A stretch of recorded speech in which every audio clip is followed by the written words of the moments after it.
الحمد لله جل وعلا،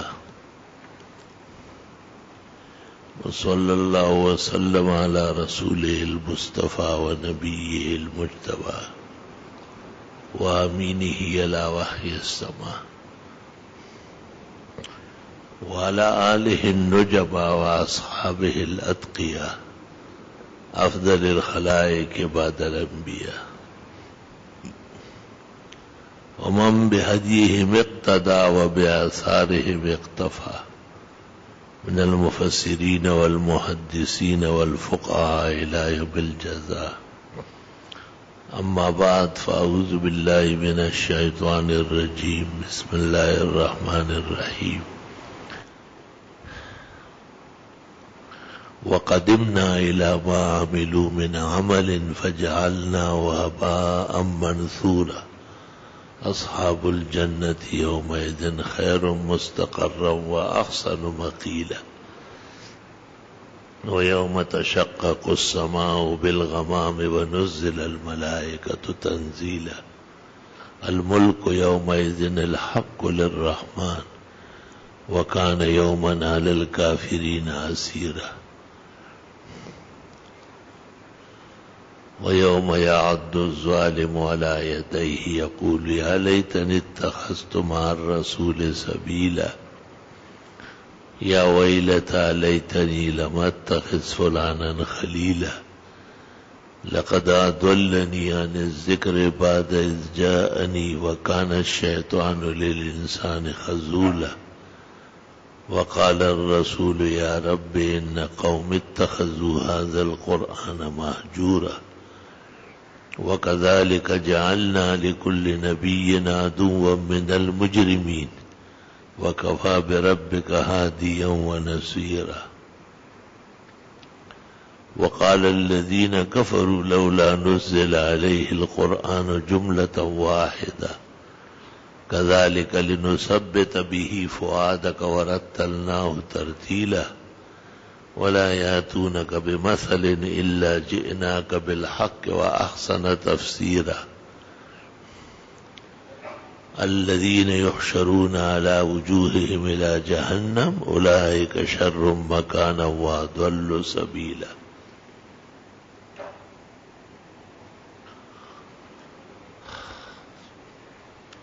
دنیا عجیب جگہ ہے، خالص امتحان ہے، اور اچھے بلوں کا بڑا امتحان ہے، عام لوگوں کا عام طرز کا امتحان ہے۔ انبیاء علیہ السلام جو معصوم ہے اور معفو ہے، اہل سنت کے عقیدے کے مطابق سب سے اونچا اور بڑا طبقہ ہے اللہ کی مخلوقات کا۔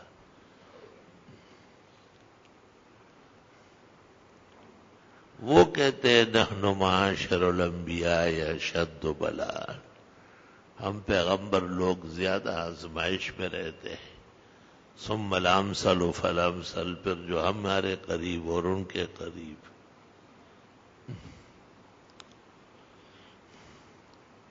امتحان کے بغیر کوئی زندہ رہ بھی نہیں سکتا ہے۔ بچپن کے امتحانات، جوانی کی آزمائش، بڑھاپے کی پریشانیاں،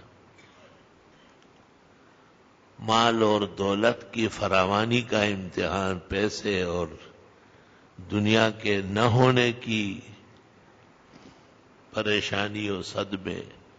اگر دنیا نہ باشد درد مندے وگر باشد بمہرش پائے بندے۔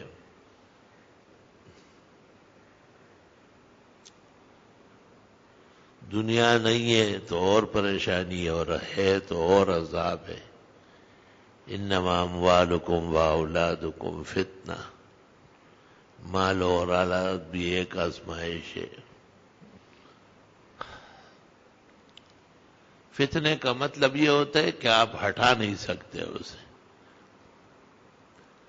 فتنہ اس کو نہیں کہتے کہ جس سے آپ جان چھڑا سکے، وہ فتنہ تو نہ رہا۔ فتنے کا مطلب یہ ہے کہ آپ بھی ہوں گے وہ بھی ہوگا، اس کو فتنہ کہتے ہیں۔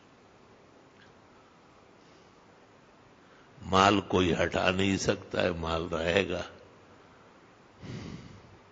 اس کے کمانے میں علیحدہ پریشانی اور آزمائش، غلط جگہوں سے آیا تو بھی سزا کا باعث ہے، اور اچھی جگہ سے آیا لیکن اچھی جگہ صرف نہیں ہوا، پھر امتحان میں ناکامی ہو گئی۔ اولاد نہیں ہے تو اور پریشانی، اولاد ہونے لگی تو اب تعلیم اور تربیت کے مرحلے ہیں، علماء پر اور طرح امتحانات ہیں، عوام پر اور طرز کی آزمائش ہے۔ دنیا کی زندگی اسی کے ساتھ ساتھ رہے گی، اور اسی کے ساتھ ساتھ رہتے ہوئے جیسے ہم دنیا میں زہر بھی ہے، سینکیا بھی ہے، شیر بھی ہے، چیتا بھی ہے، سانپ اور بچھو بھی ہے، اتنے دور جانے کی ضرورت کیا؟ مکھی اور مچھر کا علاج آسان نہیں، مچھر کاٹ لیتا ہے، لوگ مر جاتے، ایسی مکھیاں نکل آئی ہے کہ وہ زہریلی ہے، انسانیت دشمن مکھیاں کہلاتی ہے، تمام جو زہریلی چیزیں انسان کے دشمن ہیں۔ اس لیے سانپ اور بچھو کے لیے کہا ہے کہ نماز میں بھی نظر آئے اور تمہیں قدرت ہو تو قتل کرو اسے، اقتلوا الاسودین ولو کنتم فی الصلاۃ۔ فقہاء کہتے ہیں اس کے مارنے کے لیے آنا جانا یہ سب نماز کا حصہ ہے، نماز برقرار رہے گی۔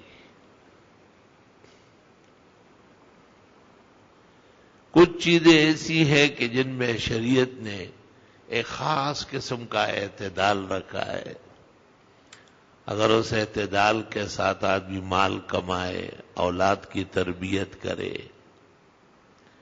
تو سنت الہیہ ہے کہ آدمی امتحان میں فیل ہونے سے بچ جاتا ہے۔ ہم سمجھتے ہیں کہ امتحان قبر میں ہوگا، قبر میں تو دوسرے طرز کا امتحان ہوگا، امتحان تو دنیا میں ہو رہا ہے۔ فال سگور رحمان اخپل عمل سڑی فال، اور کسی سے پوچھنے کی ضرورت کیا ہے؟ خود اپنے عمل کا جائزہ لو کہ آپ کس کنڈیشن کے مسلمان ہیں، آپ کا معیار زندگی کیا ہے، آپ کس طرح جی رہے ہیں، وقت گزار رہے ہیں۔ لا الہ الا اللہ واستغفر اللہ واتوب الیہ۔ جتنا مقام اور مرتبہ بلند ہوتا ہے اتنا امتحان سخت ہوتا ہے۔ انبیاء علیہ السلام کے بعد دوسری بہترین جماعت صحابہ کی ہے، اور ہمارے پیغمبر کے اصحاب تو کنتم خیر امت اخرجت للناس، خالص لوگوں کی بھلائی کے لیے بھیجے گئے ہیں۔ رضی اللہ عنہم ورضوا عنہ، اللہ ان سے راضی ہے۔ اولئک هم المؤمنون حقا، پکے مومن ہیں، لہم مغفرۃ ورزق کریم، ان کی بخشش یقینی ہے، عزت کی روزی ملے گی۔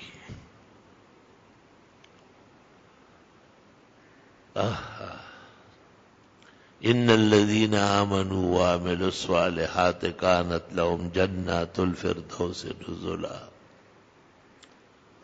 جو لوگ ایمان لائے اور نیک اعمال کیے ان کی مہمانی جنت الفردوس سے کی جائے گی۔ اس کا پہلا طبقہ اور مصداق ہی حضرات صحابہ ہے۔ ان الذين آمنوا وعملوا الصالحات سيجعل لهم الرحمن ودا، جو لوگ ایمان لائے اور عمل کیے نیک، اللہ ان کے لیے دلوں میں محبت ڈال دے گا۔ پہلا طبقہ اور پہلی جماعت ہی صحابہ ہے، قرآن نازل ہی وہیں ہوا، ان کے بارے میں ہوا۔ دوسرے لوگ قیامت تک آنے والے دوسرے درجے کے۔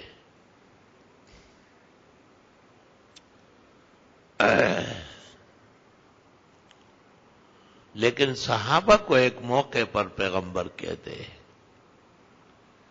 کہ انتم تتقحمون الی النار وانا آخذکم بحجزکم، بخاری مناقب۔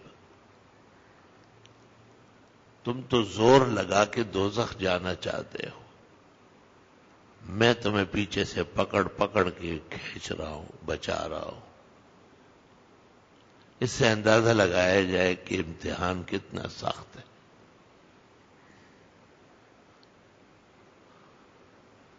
اور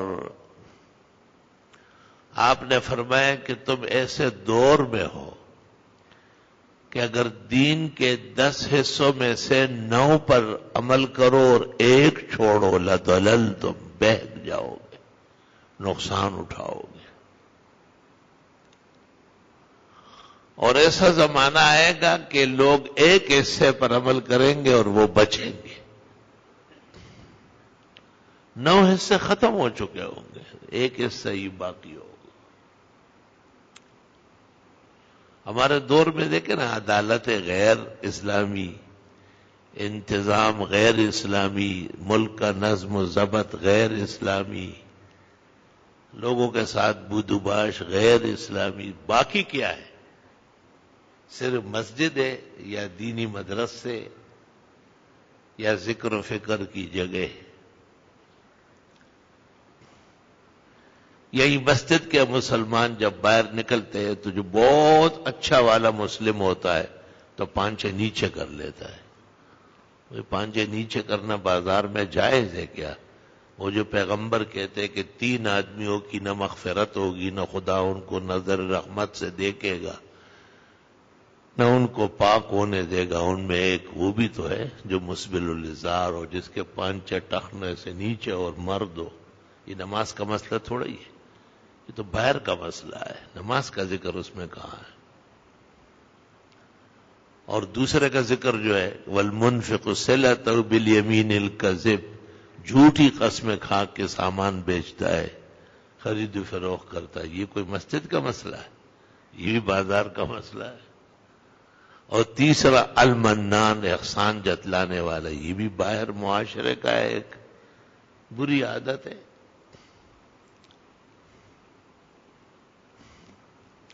بخاری شریف میں ہے کہ ایک حضرت ابو درداء نے ایک موقع پہ لوگوں کو کہا کہ، بلکہ حضرت انس نے بھی کہا ہے کہ سب چیزیں تباہ ہو گئی، صرف ایک نماز ہے اور اس میں بھی کیا کیا نخرے کر رہا ہو۔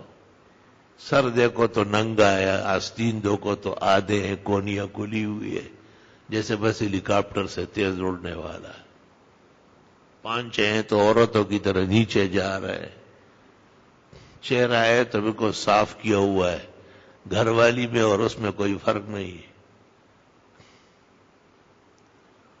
تو یہ اس قدر جو کمزوری پیش آئی ہے اور ہم مسلمانوں کی دیکھ رہے ہیں، یہ مناظر تو مسجد میں بھی ہوتے ہیں، صفوں میں بھی نظر آتے ہیں۔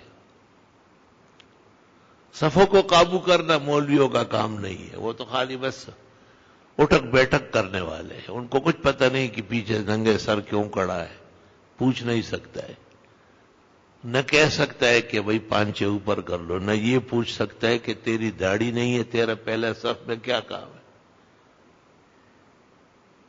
داڑھی والا اور داڑھی بغیر دونوں ایک جیسے ہو گئے، زمین و آسمان کا فرق ہے۔ ایک سنت کا خیال رکھتا ہے، دوسرا سنت کا قتل کر رہا ہے، دونوں ایک ترازو میں تل رہا ہے، اس لیے کہ مصلی پہ نااہل کڑا ہے،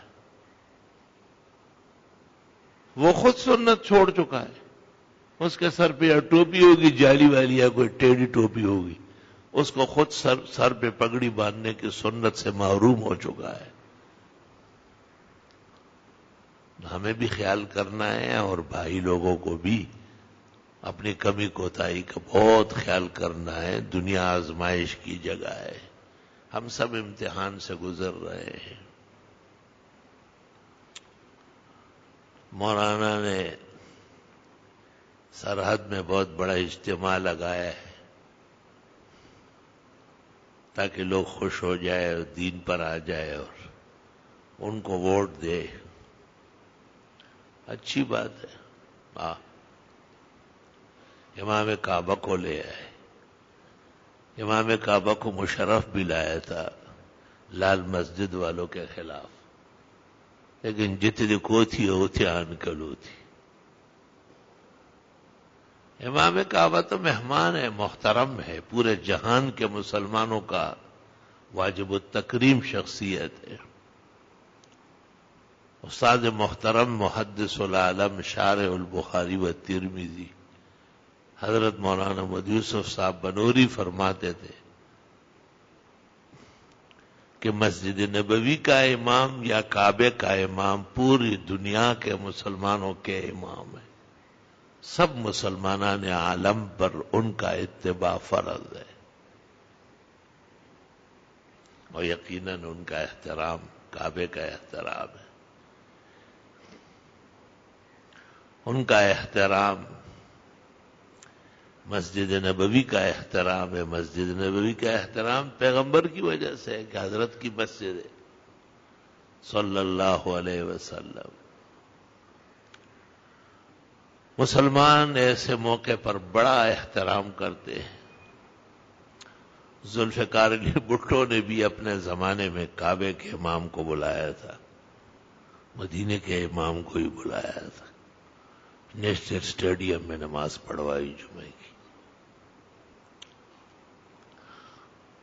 اور اچھے مقصد کے لیے تھا کہ لوگ سیاسی لوگوں میں اچھے لوگوں کو پہچانے. اور ظاہر ہے امام کعبہ امام مدینہ جس کا امام ہو وہ اچھے لوگ ہی ہوتے، عقیدے میں پختہ ہوتے، مضبوط ہوتے. مولانا تو عالم دین ہے اور بہت بڑے فقیہ اور محدث اور میدان سیاست کے فاتح کے جانشین ہے. کافی حد تک ان کے اوصاف کے متصف ہے.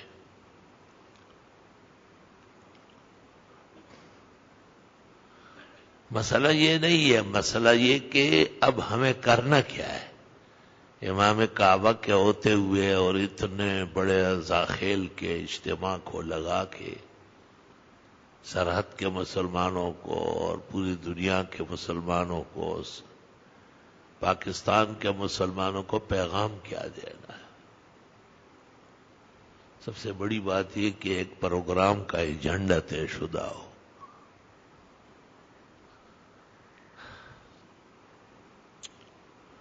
ایجنڈے کا حال تو یہ بنا ہے کہ میں نے نہیں سنا کہ جب سے تعلق ہے مفتی محمود کے مرنے کے بعد اب تک کسی پروگرام میں یہ کہا ہو کہ آپ ہماری تائید کریں، ہمیں ووٹ دیں، ہم اسلامی نظام لانا چاہتے ہیں.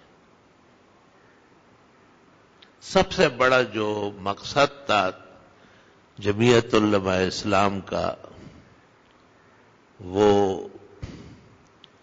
پاکستان کی سرزمین پر اللہ جل جلالہ کا قانون اور پیغمبر کا آئین شرع اور اس کا نفاذ تھا.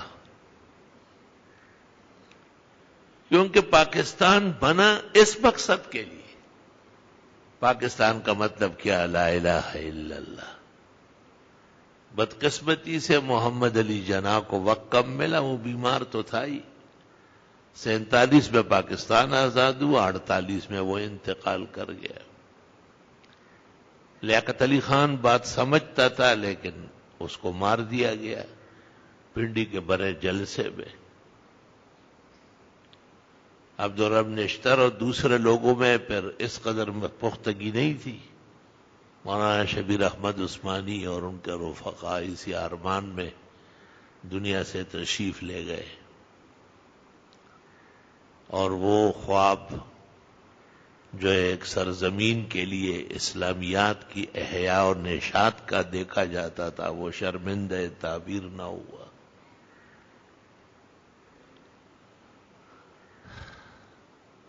تو اللہ کے نیک بندوں نے ایک جماعت ترتیب دی اور اس کا نام رکھا جمعیت علماء اسلام. اور اس جماعت کا سب سے بڑا مقصد اسلامی نظام کے نفاذ کو قریب تر کرنا تھا. اس کے لیے رائے عامہ کو ہموار کرنا تھا. علماء، خطباء، ائمہ، ان سے درخواست تھی اور ان کی تربیت تھی کہ وہ لوگوں کو اسلامی نظام کی برکات بیان کرے اور انگریزی طرز زندگی سے مسلمانوں کو دور رہنے کی کوشش کرے.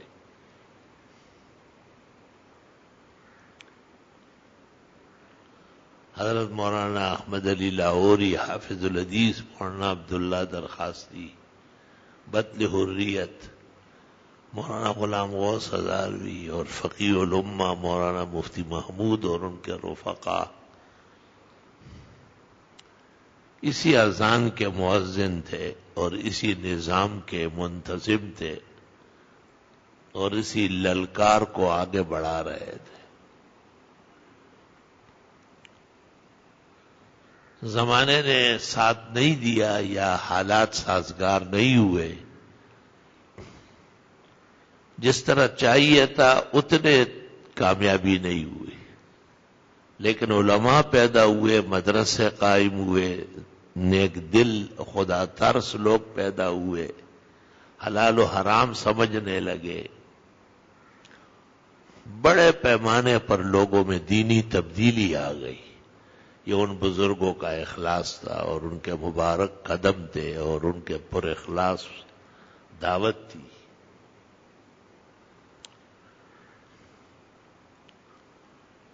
اب یہ ہے کہ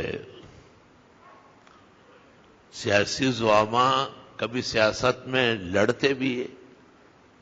بعضوں کی لڑائی وقتی ہوتی ہے، سیاست میں ختم ہو جاتی ہے. مولانا عیسائیوں کو تو دعوت دے رہے ہیں لیکن عمران خان کو نہیں دے رہا. میں نے کہا ڈر ہے کہ جمعیت علماء اسلام کی جگہ اس کا نام جمعیت عیسیٰ علیہ السلام نہ پڑ جائے.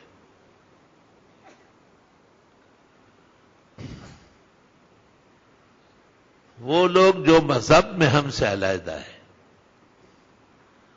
جنہوں نے ہمارے نبی کے آنے کے بعد بھی سابقہ پیغمبر کو برقرار رکھا اور ہمارے رسول اور نبی کو سچی بات یہ ہے کہ جھوٹا کہا ہے اور ہماری شریعت اور قرآن کو جھوٹ کہا ہے، ان کے تو ہم بہت خوشی سے ایسے کڑے ہو کے استقبال کرتے ہیں. اس سے ہمیں زیادہ فائدہ نہیں ہوگا.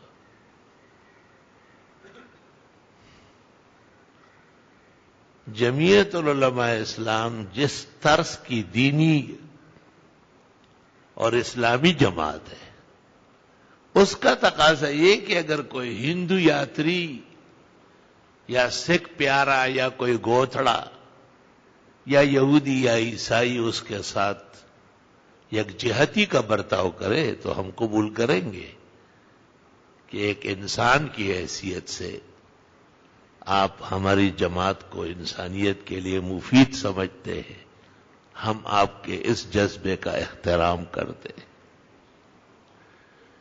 لیکن چونکہ ہماری جماعت خالص اسلامی ہے اور اسلامی آئین اور اسلامی روایات کا ضامن ہے، اس لیے ہم جماعت کے سطح پر آپ کو قبول کرنے سے عاجز ہیں. یہ کوئی نئی بات تو نہیں. حدیث شریف میں رسول اللہ صلی اللہ علیہ وسلم کی خدمت میں ایک غیر مسلم نے ہدیہ پیش کرنا چاہا.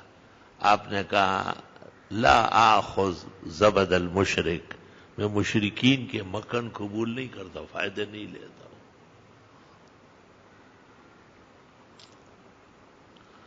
اللہ اکبر و کبیرہ. ہندوستان پر جب انگریز نے اپنے پنجے گاڑ دیے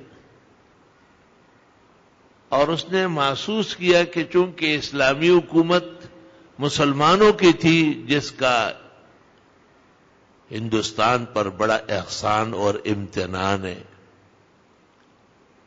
تو کچھ وائسرائے ان کے ایسے بھی تھے کہ وہ مسلمانوں کے خاطرداری بھی چاہتے تھے.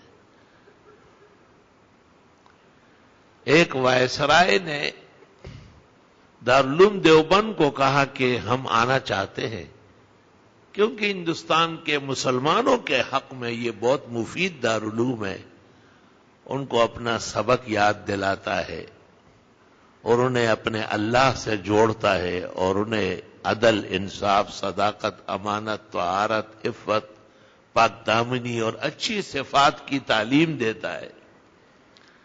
بحیثیت دارالعلوم ہندوستان کے ایک ذمہ دار افسر یا وزیر کے ہم بھی دارالعلوم کا معائنہ کر دیں۔ چنانچہ دارالعلوم دیوبند میں اس کا اہتمام کیا گیا اور وہ لاٹ صاحب جو تھے انگریز، وہ مقررہ تاریخ اور وقت پر اپنے پورے وفد کے ساتھ آئے۔ دارالعلوم دیوبند کے محتمم تھے مولانا مفتی حبیب الرحمان صاحب۔ انہوں نے بہت بھرپور سپاسنامہ پیش کیا اور دارالعلوم کے مقاصد، اغراض، معارف، محاسن، دین و دنیا کے جو دعوی ہے اور پروگرام ہے وہ سمجھائے۔ وہ پہلے سے خدمات دیوبند جانتا تھا اور اس نے اچھی طرح ذہن نشین کیا تھا اور اسی بل بوتے پر اس نے یہ وقت اور تاریخ دیا اور یہاں آئے، خود اس کی خواہش تھی۔ اخیر میں جیسے ایک معزز مہمان جب آتا ہے تو وہ میزبان سے پوچھتا ہے کہ میں آپ کا کوئی کام بھی کر سکتا ہوں، آپ کی کوئی خدمت کروں؟ تو انہوں نے کہا کہ دارالعلوم کے اہل انتظام اور انصرام جو کہے وائسرائے کی طرف سے انہیں وہ الاؤ ہو جائے گا، ہم ہر طرح کی مدد تعاون کریں گے۔ مولانا مفتی حبیب الرحمان بہت جید عالم و فقیہ تھے، وہ فوراً کھڑے ہو گئے۔ انہوں نے کہا اس دارالعلوم کا جو بانی تھا حضرت مولانا محمد قاسم صاحب نانوتوی رحمت اللہ علیہ، جنہوں نے دارالعلوم دیوبند کی داغ بیل رکھی ہے، انہوں نے جو دارالعلوم چلانے کے لیے 8 اصول لکھے، 8 اصول، اس میں ایک یہ قاعدہ لکھا ہے کہ جہاں تک ہو سکے غیر مسلم سے تعاون نہ لے۔ اس لیے دارالعلوم اپنے بانی و مبانی کے تحریر کردہ قواعد ضوابط کا پابند ہے۔ دارالعلوم کے اندرون میں کسی قسم کا تعاون ہم قبول نہیں کر سکیں گے۔ ہم اس تعاون قبول کرنے میں با اختیار نہیں ہے، اپنے بڑے اور بزرگوں کے پابند ہیں۔ البتہ ایک کام ایسا ہے کہ جس میں وائسرائے صاحب کے بھی خاطرداری ہو جائے گی اور اس کا فائدہ بھی دارالعلوم کو ہوگا، اور وہ دارالعلوم سے باہر کا کام ہے۔ وہ یہ کہ دارالعلوم دیوبند کا محل وقوع ایسی جگہ ہے جہاں بارشوں میں پورے شہر کا پانی آتا ہے اور کئی مہینے تک وہ تالاب کی طرح جگہ جگہ کھڑا ہوتا ہے، قسم قسم کا تعفن پھیلتا ہے، بیماریاں پیدا ہوتی ہے، مچھر مکھیاں نکلتی ہیں۔ اگر شہر کا نقشہ تبدیل کر لیا جائے اور اس پانی کو ایسا رخ دے دیا جائے کہ دارالعلوم اس غلاظت سے اور اس تعفن سے محفوظ رہے، وائسرائے صاحب نے فوراً اپنے عملے کو دیکھا اور ان سے کہا یہ کام بغیر تاخیر کے کر رہا ہے۔ جہاں شہر کے ہزاروں لوگ ہیں وہاں دیوبند میں ہزاروں افراد پڑھ رہے ہیں، ان کی صحت کا مسئلہ بھی حکومت کی ذمہ داری ہے۔ تو ہمارے بزرگوں نے بڑی احتیاط فرمائی ہے۔ کسی زمانے میں جب جنرل ضیاء الحق نے مولویوں کو شکار کرنے کے لیے وہ زکوٰۃ کمیٹیاں بنائی تھی نا، اس نے زکوٰۃ کے نام سے کچھ کام شروع کیا تھا۔ یہ سب چال بازیاں ہوتی، بڑا نیک آدمی تھے اور اشراق تہجد پڑھتے تھے، نیکی اس کی اتنی تھی کہ میں خود حیران۔ یہاں ہمارے اس محلے میں ایک بریگیڈیئر صاحب رہتے تھے، وہ کورس کے لیے گئے تھے امریکہ، وہاں سے ایک ضروری میٹنگ تھی، جنرل صاحب سے اجازت لینی تھی۔ تو اس نے کہا میں نے رات کو 3 بجے کے قریب فون کیا یا 4 بجے، اس خیال سے کہ جنرل صاحب اٹھے ہوں گے یا اٹھ جائیں گے، تو ان کا سیکرٹری نے کہا کہ اٹھ چکے ہیں، وضو کر رہے ہیں، لیکن وہ تو 12 رکعت تہجد، پھر وتر، اس کے بعد قرآن شریف کی تلاوت، لمبی چھوڑی دعا، اور فجر کے بعد ہی آپ کا پیغام دوں گا، فجر سے پہلے اس کو فرصت نہیں ملتی۔ کہ میں بڑا حیران ہوا کہ پورے فوج کا آرمی چیف، پورے ملک کا سربراہ، اور بلا شرکت غیر ایک اختیاری کل کا مالک، اور اندھیری رات میں اس کے عبادات اور طاعات کا یہ عالم ہے۔ انہوں نے کہا میں نے اپنا مطالبہ چھوڑ دیا، میں نے کہا ایسے پاک آدمی کو ڈسٹرب کرنا ٹھیک نہیں ہے، بس ٹھیک ہے، میں واپس آؤں گا پھر دیکھیں گے۔ لیکن ظاہر ہے کہ حکمران ہر اس چیز کو پیچھے دھکیلتے ہیں۔ علماء نے ان کے خلاف فتوے دیے کہ بھئی آپ ماشاء اللہ کے آدمی ہیں، آپ نکل جائے اور انتخابات کروائیں۔ اس نے مولویوں کو دیکھا کہ یہ اتنے ببر شیر کیوں ہیں، تو پتہ چلا کہ قوم کا ان پر بہت بڑا اعتماد ہے، اور یہ سرکار کی کوئی چیز قبول نہیں کرتے۔ اس وقت ایسے پاک علماء تھے۔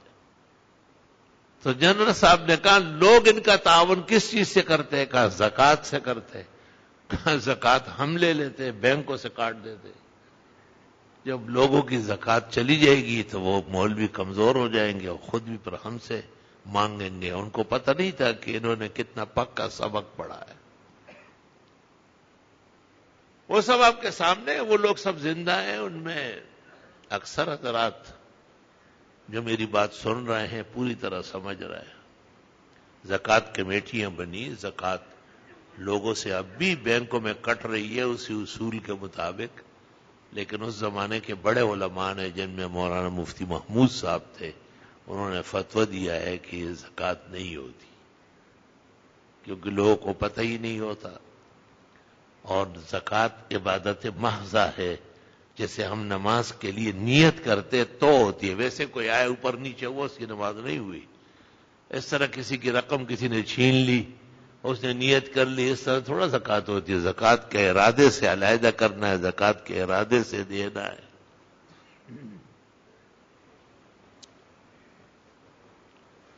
تو اس زمانے میں ہمارے مولانا بھی مدرسوں کو یہ نصیحت کرتے تھے جو آج میں تمہیں کر رہا ہوں، کہ بھئی ہمارا تعلق جس دارالعلوم دیوبند سے ہے، اور جس کے بڑے نے 8 اصول لکھے، ان میں یہ ہے کہ ہمیں سرکار اور ان کے تعاون سے بچنا ہے جہاں تک ہو سکے، کیونکہ سرکار اور ان کا تعاون وہ غرض سے خالی نہیں ہے، اور دینی مدارس اپنے اغراض میں شریعت کے تابع ہے، وہ کسی حکومت یا کسی بڑے آدمی کے مصالح کو نہیں قبول کر سکتے۔ ہاں اگر وہ شریعت کے مطابق ہو تو وہ قبول ہی قبول ہے، اس کے لیے کسی منت سماجت یا رشوت دینے کی ضرورت ہی نہیں ہے۔ لیکن اب تھوڑے سے ان کے پر کھل گئے اور عالمی قائد ہو گیا اور بہت بڑا سیاستدان مانا گیا ہے، تو اب وہ سمجھتا ہے کہ جو کچھ میں کروں گا وہ صحیح ہو۔ مثلا مولانا نے مشرف سے جمعے کی تعطیل بحال کرنے پر جو جڑپ کی ہے وہ تاریخی ہے، اور ان کو کہا کہ غلط ہوا ہے، جمعہ بحال کرو۔ اور جمعے کے لیے جمعیت علماء اسلام نے تحریک چلائی، یہاں تک کہ ظفر اللہ جمالی جب وزیر اعظم تھا اس نے کہا یہ مطالبہ صحیح ہے جمعیت کا، چھٹی جمعے کو ہونا چاہیے، میں فائل منگوا لوں گا، مان لوں گا ان کا مطالبہ۔ لیکن اب مولانا ذرا شریروں کے بہت قریب ہو گیا، اس کو یہ خیال آ گیا کہ بہت مسائل ہیں مسلمانوں کے، سود جو ہے وہ دیمک کی طرح معاشرے کو کھا رہی ہے۔ آپ کو اب خیال آیا؟ وہ جو سود کو دینی رنگ دینے والے، ان کو تو آپ شیخ الاسلام کہنے لگے ہیں، جو ناروا کو روا کرنے کے در پہ، اور ان کے مشائخ و اساتذہ سب نے کلم کھلا کہا کہ بینک میں کسی قسم کا اسلام موجود نہیں، بینکی نظام سارا کا سارا سود ہے۔ الحمدللہ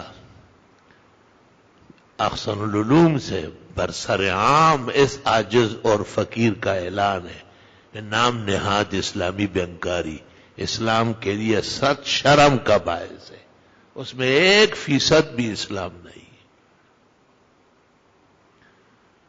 اور جو تمہیں بڑے نظر آتے ہیں ان سے بڑا ادارہ ایشیا کا جامعہ اسلامیہ بنوری ٹاؤن ہے، انہوں نے ان کے خلاف ایک لمبی کتاب شائع کی اور ہر طرح اعلان و وضاحت کی کہ اس میں کوئی اسلام نہیں، جس طرح اور سودی بینک ہے اس طرح اسلامی بینک بھی ہے، صرف مسلمانوں کو دھوکہ دینے اور ان کو شکار کرنے کا طریقہ ہے۔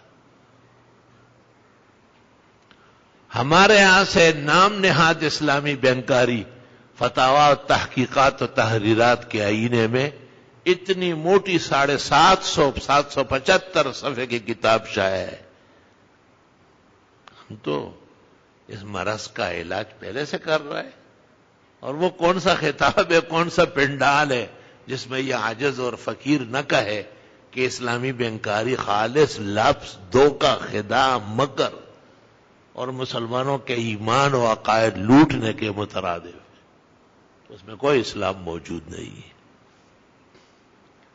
اگر اس غیرت اور دھڑیلے سے کہیں اور سے بھی عنوان ہو جاتا تو ہمارے مسلمان بینکوں سے بچ جاتے، لیکن اگر ہم انہیں بہت تیار کر لیں تو باہر جا کر کے ایک دنیا پرست اور دنیا کا پجاری اس پر ہاتھ رکھ لیتے ہیں کہ خیر ہے اور بھی بڑے بڑے مولوی ہیں، یہ تو ویسے غصناک و جذباتی مولوی یہ ہے۔ اور شیطان تو مسلط ہے معاشرے پر، جب اتنے بڑے بڑے لوگوں کو جھکایا ہے اور ان کو مجبور کیا ہے تو عوام غریب اگر اسلام کے نام پر چلے جائے تو انہیں کیا گناہ ہے۔ بلکہ علماء کے ایک اجلاس میں میں نے کہا کہ جو عام بینک ہے سودی، ان سے یہ خطرناک ہے، کیونکہ اسلام سمجھ کر جانا یہ بدترین گناہ ہے، اسلام ہے نہیں اس میں۔ اور ان بینکوں کے لیے جو مسلمان جاتے ہیں یا اب تک گئے اور آئے ہیں، انہوں نے یہ سمجھ کے کہ ہم سے گناہ ہو رہا ہے، اس میں سودی دخل ہے، یہ سودی نظام ہے، اور ہمارے ہاں کوئی ملک میں متبادل نظام نہیں ہے۔ ہم عذر مجبوری اس بینک سے سروکار رکھتے ہیں، خدایا ہمیں معاف فرما، اور ہمیں امید ہے کہ وہ معاف ہوں گے۔ لیکن یہ جو اسلامی نام نہاد اسلامی بینکاری ہے، جن کا حضرت کو اب خیال آ گیا کہ معاشرے کو دیمک کی طرح چاٹ رہا ہے، یہ مرض تو ہم نے پہلے سے داغا ہے اور اس کے کندھے اور بازو کو ہم نے چھیلا ہے، الحمدللہ علی ھذا۔ تو بہرحال یہ ایک فتنے اور صدمے کا وقت ہے کہ اہل حق بعض چیزوں میں سست ہو گئے، یا انہوں نے سیاسی مصالح کو اختیار کیا، یا وہ یہ سمجھنے لگے کہ ہم یہ پرانے مسائل چھوڑ کر نئے مسائل میں جائیں گے تو ہمیں کامیابی ملے گی۔ حاشا و کلا، یہ غزوہ میدان یہ آپ دیکھیں گے، اور اس کا نتیجہ بھی ہمارے بزرگوں نے کہا ہے اور ہم تک امانتاً یہ بات پہنچی ہے کہ امت مسلمہ کے اصلاح ان احادیث، ان مسائل، ان دوائی، ان روایات سے ہوگی جن سے اگلوں کی ہوئی ہے۔ امام مالک کی طرف منسوب ہے، ہرگز امت کے آخرین کامیاب نہیں ہوں گے مگر اس طریقے پر جس سے اولین کامیاب ہوئے ہیں۔ اللہ تعالیٰ امام کعبہ کی آمد مبارک فرمائے، پورے پاکستان میں اسلامی نظام نافذ فرمائے، ان کی تشریف آوری کی برکت سے اللہ اسلامی جماعتوں کو جمعہ کی تعطیل بحال کرانے کی ہمت اور غیرت عطا فرمائے، اور اپنا اسلامی نظریہ اور ایجنڈا علی الاعلان واضح کرنے کی اللہ انہیں ہمت عطا فرمائے۔ وآخر دعوانا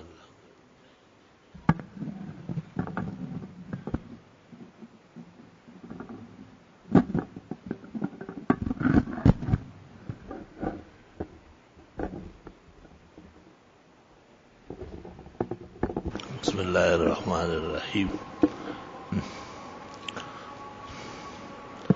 فقہا کے اس میں دو قول ہے. ایک قول یہ ہے کہ فرض نماز کے بعد جنازہ پڑھ لیا جائے، لیکن اس کا نقصان یہ ہے کہ بہت سارے لوگ سنت چھوڑیں گے، تو باہر میں، نہر میں، جرایہ میں، حامدیہ میں فتوی اس پر آیا ہے کہ نہیں، سنن مؤکدات کے بعد جنازہ پڑھ لے، اور سنن مؤکدات من قبیل التوابی والمکملات ہے. تو اس کے ساتھ ہمارے بھائی لوگ اور نفل بھی پڑھتے، تفصیل کرتے. یوں جنازے میں غیر ضروری تاخیر ہوتی ہے جو مناسب نہیں.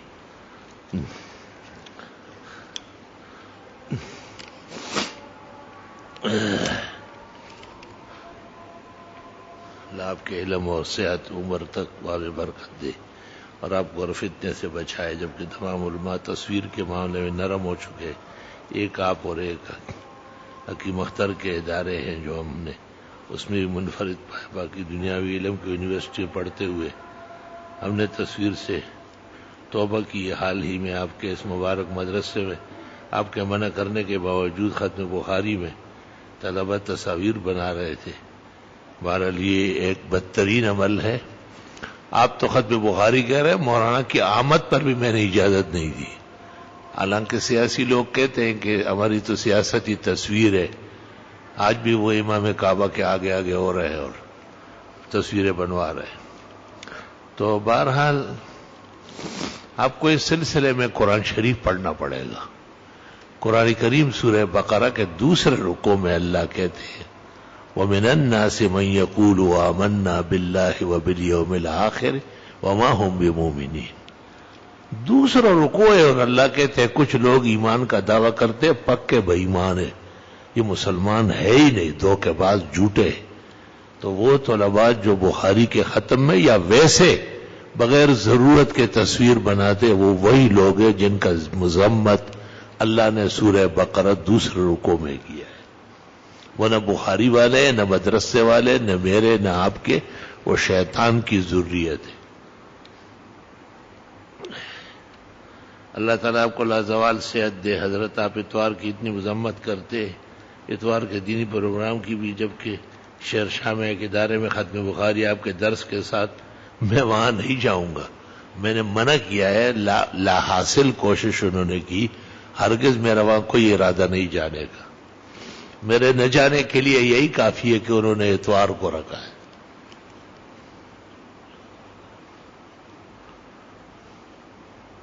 ایک آدمی فجر کی نماز جماعت کے ساتھ ملی، اس نے سنت چھوڑ کر جماعت میں شامل ہوئے، سلام پھیرنے پر متصل پڑھی. جبکہ آدمی اگر سنت پڑھتا تو آسانی سے اس کو امام کے ساتھ ایک رکعت پڑھنے کا آخری قاعدہ ضرور ملتا. آخری قاعدہ نہیں، دوسری رکعت کے رکوع تک آنا شرط ہے. اگر دوسری رکعت کے رکوع کا بھی فوت ہونے کا اندیشہ ہے تو سنت کی حیثیت ختم. سنت چھوڑو، سورج نکلنے کے بعد پھر پڑھو.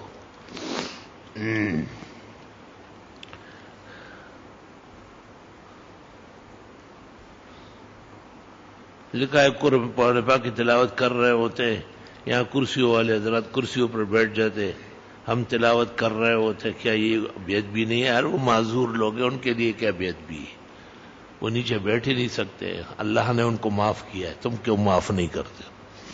بچپن میں میرے ساتھ توبہ ایسی باتیں کوئی مجلسوں میں کرتے، بے شرم بے حیا. لکھا ہے مجلسوں میں جو بری باتیں کرے وہ برے کام کرنے کے بددستور عادی ہوتے ہیں. جب اللہ تعالیٰ توبہ قبول کر لے گا تو پھر ایسے کام آپ کو یاد بھی نہیں آئیں گے.